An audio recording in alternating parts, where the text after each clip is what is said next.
A proposed Kentucky red flag law laid out during an emotional day of testimony. I was forced to solve the most difficult problem that I have ever encountered, surviving a man with a gun that was determined to kill me. Fifth Third Bank shooting survivor Whitney Austin among those fighting for extreme risk protection orders, which would allow weapons to be temporarily taken with sufficient evidence in a court order from people deemed to be dangerous to themselves or others. It's a timeout from people who could harm themselves, could harm others. The goal, advocates say, to prevent mass shootings, suicides, and domestic violence deaths stemming from mental illness or a life crisis.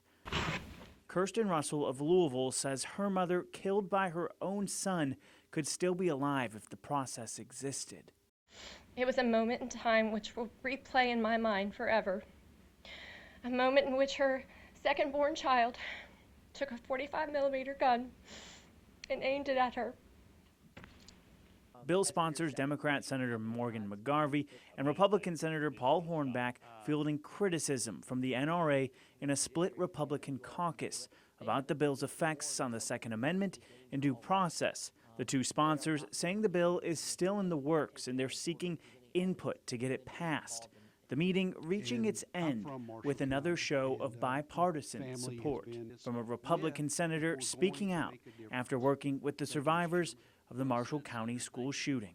We've got to come to a common ground, and we've got to make an effort. If we don't do something, we're all responsible if this continues. People packed into the Swaminarayan temple. Morning. The first flight of stairs they climbed was a reminder of just why they showed up. Last year in October, we lost 2 of our citizens to hatred in Jeffersontown, Kroger. And then now this incident, it reminds us that our work is not done. Leaders of different faiths took the time to call out the graffiti painted inside the temple as hateful. It included anti-Hindu messages and phrases like Jesus is almighty.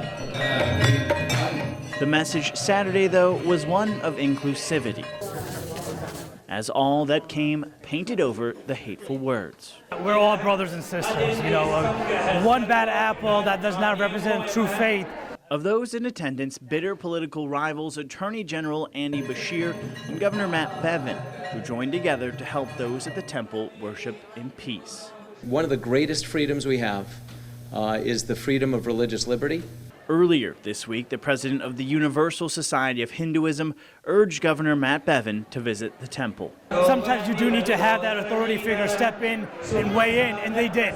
Bevin says he didn't come Saturday because of the national call, but more so because of the other discussions he had with temple leaders. Out of respect for them to understand that at the highest levels in Kentucky, as the governor, that I have no tolerance for this whatsoever. And all the people that eventually overflowed into the temple lawn, scribbling messages of love on paper, agreed that hate will not be tolerated, leaving those at the temple thankful to meet them. Very humble, and I don't have words to say, but thank you, and we love you, thank you. This is the document that officially certified Robert Dash to be a professional structural welder. Henry Wolf's name is on a similar one too. The problem, they didn't know they could now construct the bindings that keep buildings from falling. That's because Wolf and Dash are both dogs.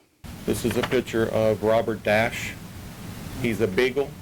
Ironworkers of Southern Ohio and vicinity President Bill Woodward says another dog named Adam Barker, a cat, and even a dead person were AWS certified by groups testing the system and could currently work in Kentucky. Even without experience, they say it's possible I could do the same. Pull the trigger. Yep. A little bit closer, a little bit slower. It's tough. It can be.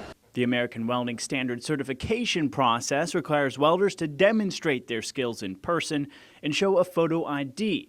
But industry lobbyists say the guidelines aren't being followed. I can take a plate that's already been welded, and I can tell them that my name is Joe Smith. So if a project decides to require AWS certification and inspectors, one Kentucky lawmaker wants to make sure professional guidelines are the law, not just a suggestion. House Bill 239 would do that. Sponsor Representative Bobby McCool says the push comes after a school collapsed in McCracken County. He alleges welders on the job weren't qualified and had fraudulent certifications. Unfortunately, there was no one around when it did collapse. He says that was in 2011, and the problem still exists. And regardless of whether he believes you can't teach an old dog new tricks, he says you can never teach one to weld.